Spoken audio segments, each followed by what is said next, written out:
Olá, gente. Hoje o nosso assunto é taxonomia. A classificação dos reinos de uma maneira geral e a classificação dos animais. Bem, mas por que isso? Por que surgiu esse conceito biológico de taxonomia? À medida que as espécies começaram a ser identificadas, e hoje nós temos mais de 2 milhões de espécies identificadas, e imaginamos que existam muito mais ainda a serem classificadas, havia necessidade de se criar um sistema que se pudesse catalogar essas espécies. Surge então dentro da biologia a chamada taxonomia. A taxonomia então é um conjunto de regras que visa a organizar a identificação de todas as espécies existentes no nosso ecossistema terrestre. E essa classificação, ela parte do princípio natural de um grande mestre naturalista chamado de Carl von Linné, que nós conhecemos no meio biológico como classificação de Linneu. Então a classificação hoje, muito mais detalhada do que, obviamente, Linneu executou na sua época, é baseada no sistema natural, onde se dá ênfase aos aspectos bioquímicos, comparações anatômicas, para que os animais, vegetais e seres, de uma maneira geral, sejam enquadrados em determinadas categorias. Vamos escutar aqui um comentário a respeito de Carl von Linné. Vamos a ele. As plantas só diferem dos bichos e do homem por sua falta de movimento. Carl von Linné. Vira o pensamento de Linné? Mas mesmo assim, a moderna classificação é baseada na sua classificação natural. Bem, e como nós fazemos hoje? Nós fazemos através das chamadas categorias taxonômicas. E a base da nossa categoria taxonômica é a espécie. E o que nós pensamos que é uma espécie? Espécie é um conjunto de seres semelhantes, capazes de cruzar entre si em condições naturais, deixando descendentes férteis. Então, para que nós consideremos indivíduos de mesma espécie, existem duas condições básicas. A primeira, que eles possam cruzar entre si. A segunda, que gerem descendentes férteis. Então, a partir dessas espécies, a gente começa a agrupá-las de acordo com características semelhantes, tanto anatômicas quanto bioquímicas. Então, as espécies são agrupadas em gêneros. O gênero, então, é um conjunto de espécies. Então, você pega várias espécies que apresentam características semelhantes e agrupam numa unidade maior chamada de gênero. Mas os gêneros também apresentam características comuns. Esses gêneros, então, são agrupados em famílias. As famílias, então, representam um grupo maior que reúne vários gêneros diferentes. Acontece que existem várias famílias com características semelhantes. Essas famílias, então, são agrupadas em ordens.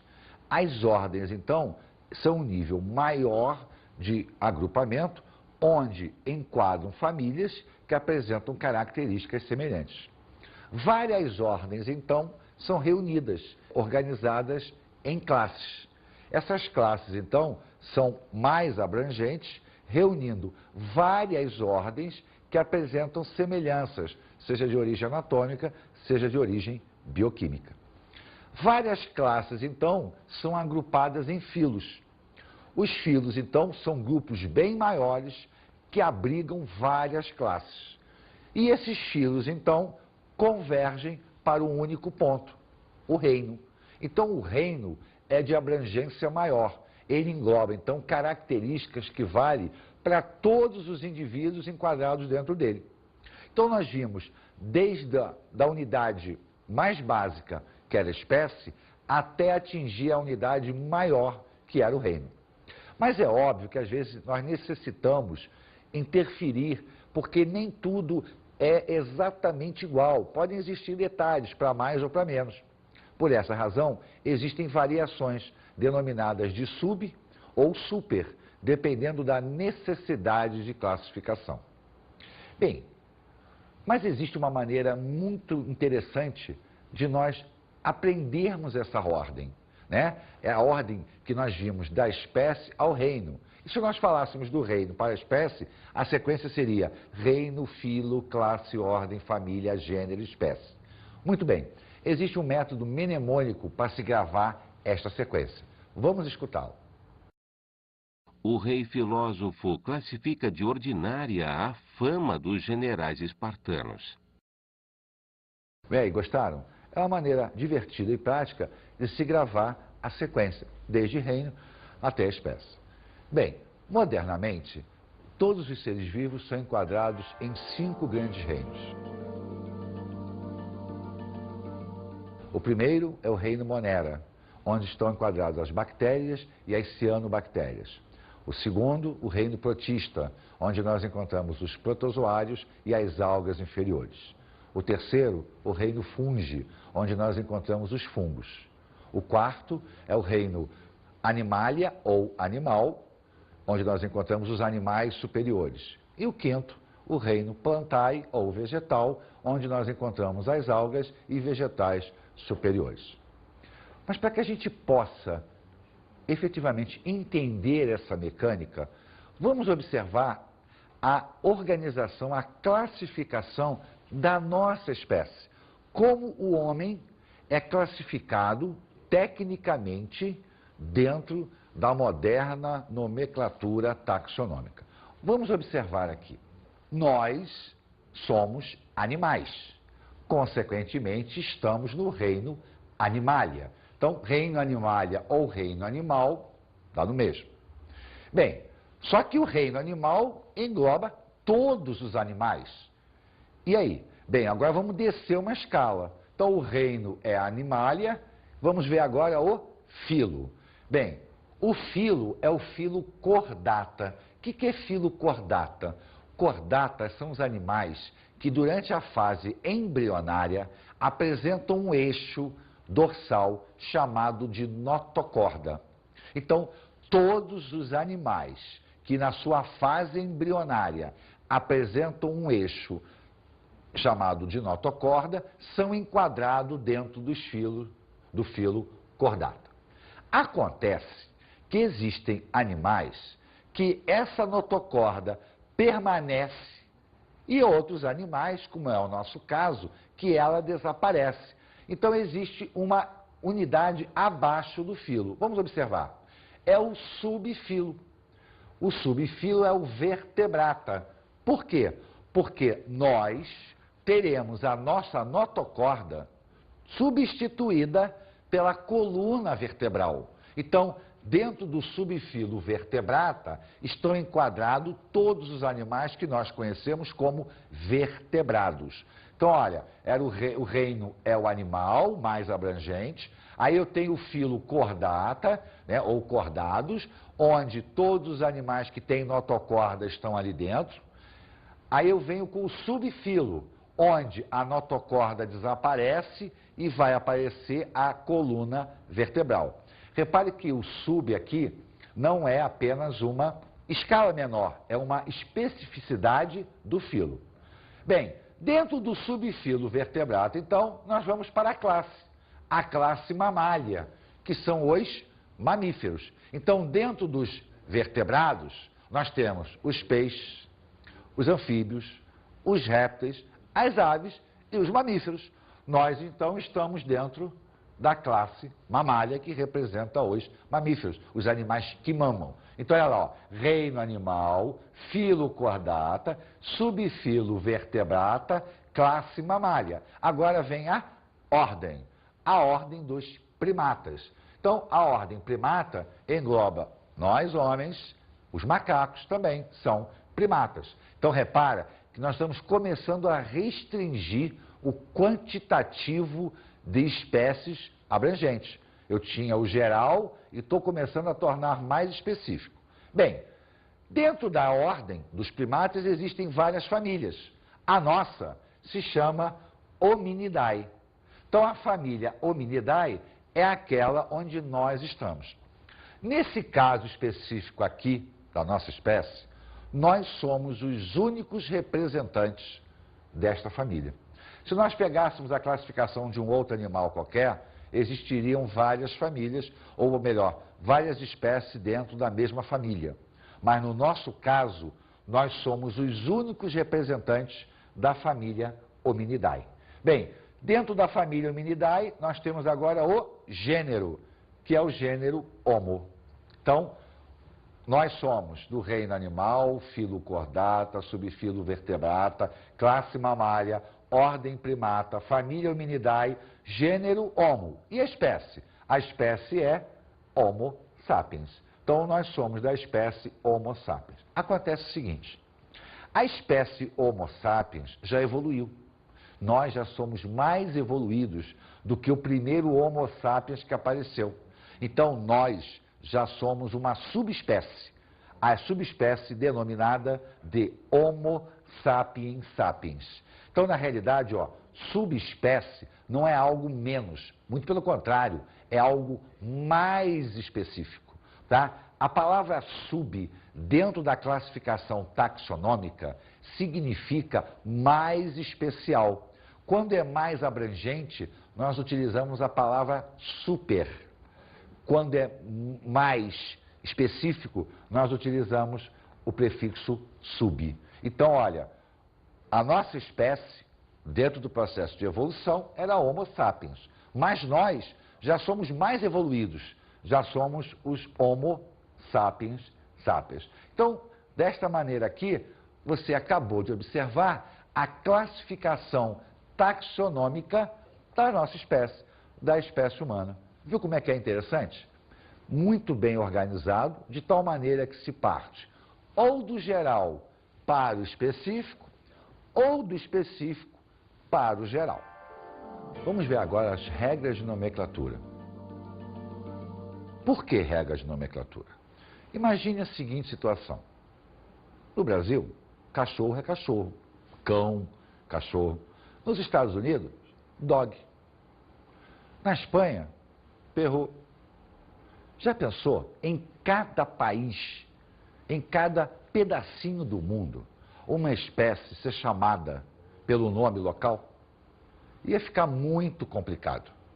Por esta razão, foram geradas regras, porque em qualquer lugar do mundo, a identificação seria a mesma. Bem, a primeira escolha, e a língua? Que língua que iria se utilizar? Utilizou-se o latim. Então, a regra de nomenclatura diz que todo nome científico deve estar escrito em latim ou deve ser latinizada. Reparou na nossa espécie? Animalia, Vertebrata, Chordata, Hominidae. Então, toda a regra diz que a nomenclatura deve ser em latim ou estar latinizada. Segunda regra, a maneira como se escreve. Bem, o texto deve estar em itálico e grifado. Né? Itálico é quando aquelas letrinhas ficam deitadinhas assim, né? E tem que estar destacado, tem que estar grifado. Bem, isso quando você está digitando, datilografando, é impresso. E quando você está escrevendo, não dá para você deitar a letra. Então, o que que você faz? Você vai escrever o nome e vai sublinhar, vai passar um traço embaixo do nome. Ele tem que estar destacado do texto. Então, a nomenclatura científica tem que ser em latim ou latinizada e tem que estar destacada do texto.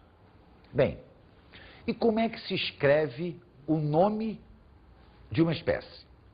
O nome de uma espécie, ela é binomial, então ela tem dois nomes em tese. O primeiro nome vai representar o gênero e o segundo nome, a espécie propriamente dita.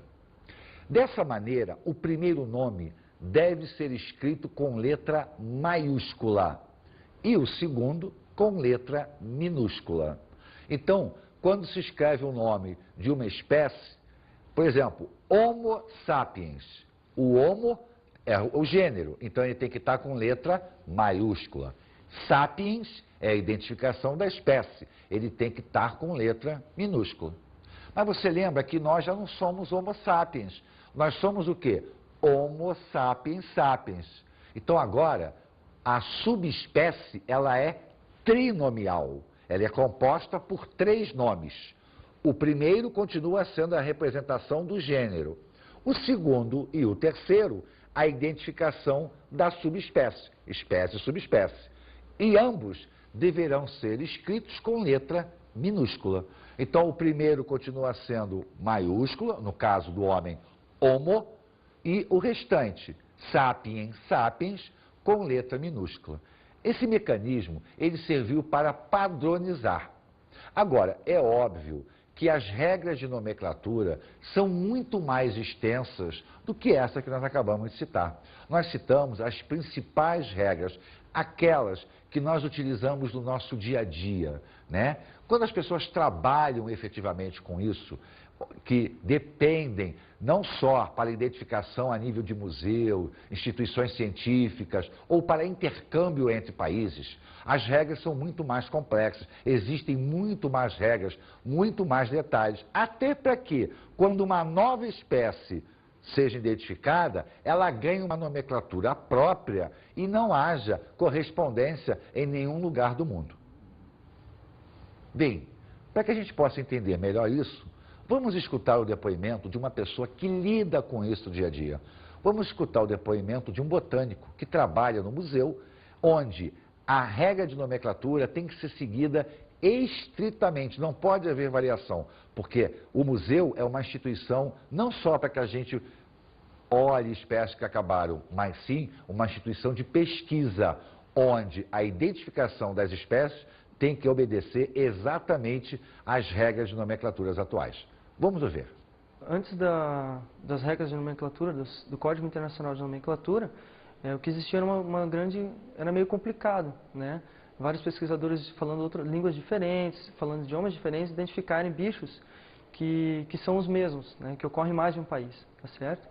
Então, o Sistema Internacional de Nomenclatura, ele veio para normatizar tudo isso, né? E aqui no museu, né, como em qualquer lugar, como qualquer instituição com essa finalidade, a gente segue o Sistema Internacional de Nomenclatura, no caso aqui zoológico. O Sistema Internacional de Nomenclatura existe o sistema botânico, existe o sistema zoológico, existe o Sistema Internacional que também estabelece regras para nomenclatura de bactérias, de vírus, de protozoários, tá certo? Eles têm pequenas diferenças entre eles, mas na origem eles são muito parecidos, assim.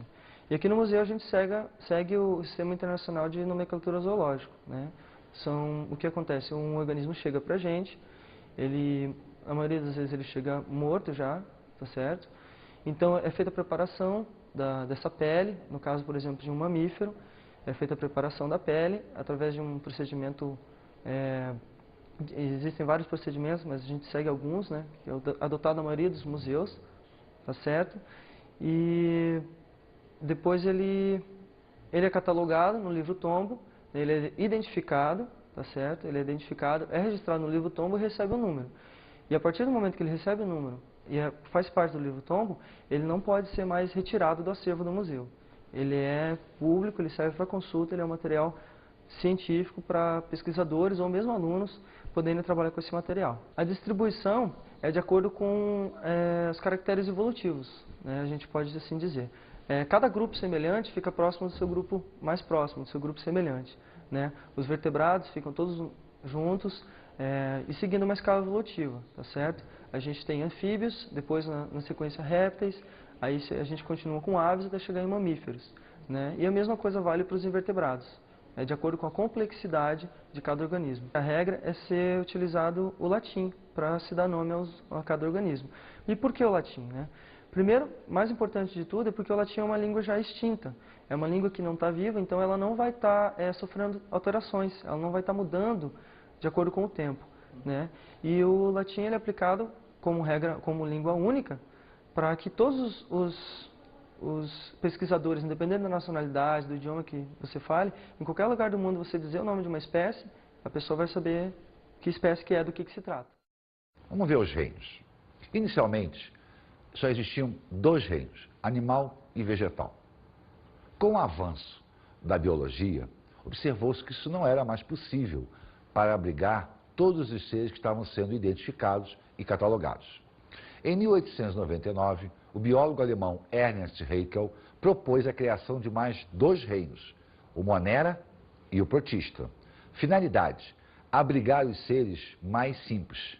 Então, nós teremos agora 4 reinos: o vegetal, o animal, o monera e o protista.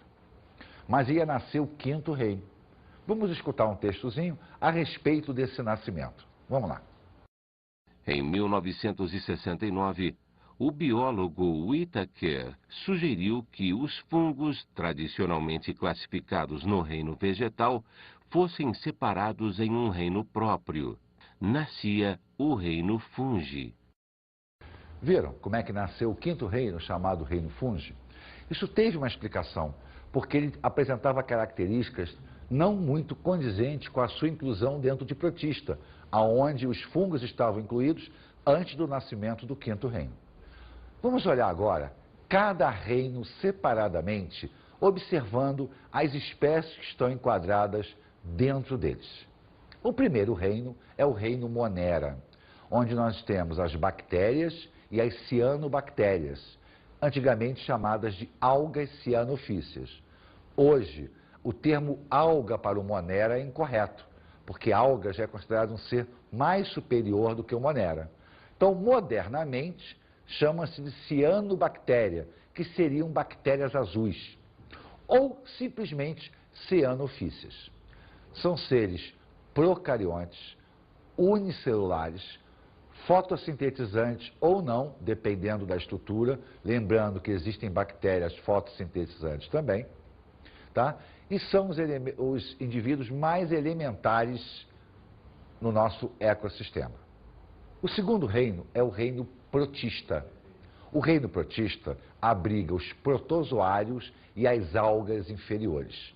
O reino, de uma maneira geral, já abriga os indivíduos eucariontes. Então, a partir do reino protista, todos os indivíduos são eucariontes. Significa o quê? Que possui o seu núcleo individualizado, o que já não acontecia com o reino monera, onde todos os procariontes estão incluídos. Então, no reino protista, nós vamos ter os seres eucariontes, unicelulares, fotossintetizantes, se forem as algas, heterótrofos, se forem os protozoários, e que abrange um grupamento muito extenso de seres, tá? Tanto do lado de protozoários quanto do lado das algas. O terceiro reino foi o fungi. Por que esse reino foi efetivamente criado? Porque se nós analisarmos os fungos, eles têm características semelhantes às algas protistas.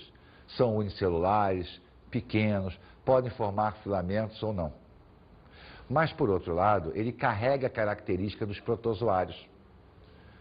Não fazem fotossíntese, se alimentam externamente, eles são heterótrofos. Não apresentam parede celulósica, que é uma característica da alga. Fazem digestão, porque se o alimento é heterótrofo, tem que digerir. E a reserva nutricional deles é o glicogênio. O glicogênio é um carboidrato de reserva de origem animal. O vegetal, normalmente, a reserva dele é o amido. Então, repara que o fungo, ele tem características semelhantes a protozoários, tem características semelhantes a algas e tem características semelhantes a animais, porque o revestimento dele é à base de quitina. E a quitina nós encontramos também em artrópodes. Então, como esses seres apresentavam características muito próprias, foi criado, então, o reino fungi, para abrigar os fungos. O nosso quarto reino é o reino animal ou animalia, onde estão abrigados os animais superiores. Todos são eucariontes, pluricelulares, com capacidade de montar tecido, grupamentos celulares. É bem verdade que existem seres que não formam tecidos propriamente ditos, que são os animais mais simples, os poríferos, como as esponjas, os quinidários ou selenterados, como a água-viva. Mas são animais porque são pluricelulares e o grau de complexidade deles é infinitamente maior do que qualquer outra estrutura nos outros 3 reinos. O nosso quinto reino é o reino vegetal ou plantae, onde estão abrigados os vegetais superiores e as algas superiores. Lembre-se que existem algas protistas, mas essas do reino vegetal são bem mais superiores, têm uma atividade metabólica muito mais intensa do que as outras. Um grau de complexidade maior. Todos os seres são eucariotas, eucariontes, apresentam capacidade fotossintetizante, então são autótrofos, apresentam celulose com seu revestimento externo, tá? Mas o que faz a grande diferença deles, efetivamente, é serem fotossintetizantes. Dentro desse grupo, todos os indivíduos têm a capacidade de fotossíntese, têm a capacidade de produzir o seu próprio alimento. E são, essencialmente, a base da cadeia alimentar do grande ecossistema da Terra. Bem, esse grau de complexidade nos remete a um outro detalhe. Será que existe um parentesco evolutivo entre todas essas espécies? Linneu achava que não. Carl Linneu tinha um pensamento fixista. E o que era o pensamento fixista? As espécies são fixas desde que foram criadas. Criadas por quem? Criadas por Deus. Então o pensamento fixista nos remetia ao criacionismo, onde todas as espécies existentes na Terra, independente da origem delas, foram criadas por Deus e eram fixas. Linneu conhecia os fósseis, mas para ele, fóssil não era sinônimo de evolução. Fóssil era apenas o registro de espécies que foram criadas por Deus, morreram em tempos remotos. É óbvio que a ciência avançou e hoje nós sabemos que a evolução biológica aconteceu. E essa evolução biológica, ela nos remete a um outro pensamento, ao pensamento da origem das espécies. Consequentemente, se houve uma origem, o processo, através de mecanismos mutacionais, etc., levaram à ampliação das espécies na Terra. Isso nos remete à chamada árvore filogenética, tá? Ou árvore genealógica. Se bem que quando se usa o termo genealógico, está se levando para uma determinada família, um ponto de estudo. A árvore filogenética, ela é mais abrangente. A ciência admite hoje que toda a evolução, seja ela de protistas, moneras, fungi, animal ou vegetal, partiram de um ancestral comum. Provas bioquímicas cada vez mais precisas nos remetem a esse pensamento. A precisão da ciência se torna tão grande que é quase que certo que um dia todas as regras taxonômicas hoje existentes, baseadas em análises bioquímicas, em comparações anatômicas, em registros fósseis, serão substituídas pela análise do DNA. O DNA é, sem sombra de dúvida, a melhor maneira de se provar se a árvore filogenética das espécies é correta ou não. Por quê? Porque o DNA é o registro genético de tudo que acontece com aquela célula. E nós sabemos que se um ser descende do outro, ele vem através da divisão celular. Logo, ele vai manter o seu registro genético, o seu registro do DNA. Vamos agora às nossas dicas de estudo.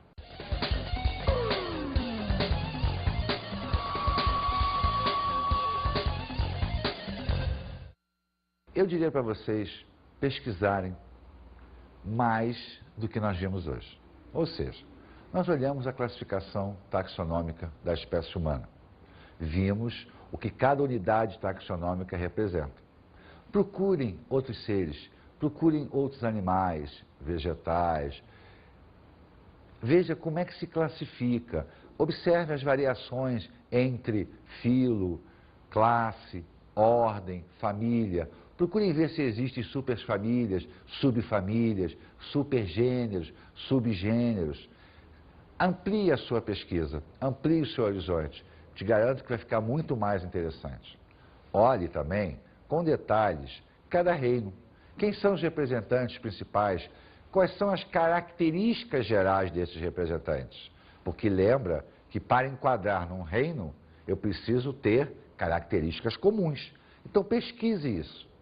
Eu acho que se tornaria muito interessante o assunto se você procurasse novas informações. Pesquise, vê se já está ocorrendo a troca da classificação da árvore filogenética. Veja até que ponto o DNA já participa desse processo de classificação. Com certeza, estudando dessa maneira, você vai perceber que o mecanismo se torna contínuo, muito mais fácil de ser aprendido.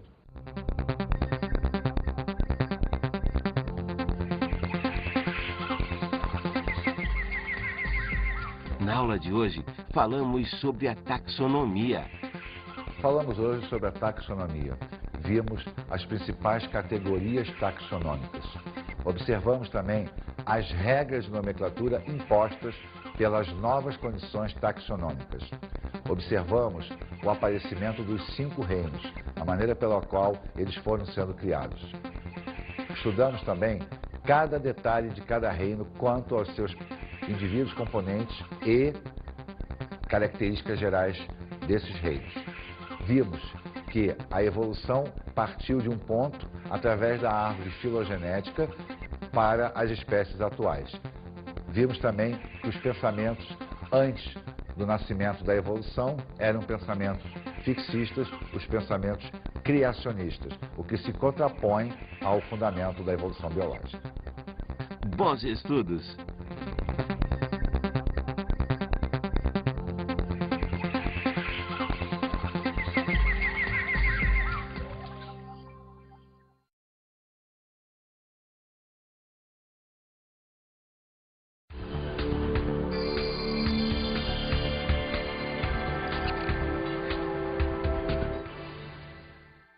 Essa aula é uma aula difícil de ser dada, não pelo conteúdo, mas pela dinâmica.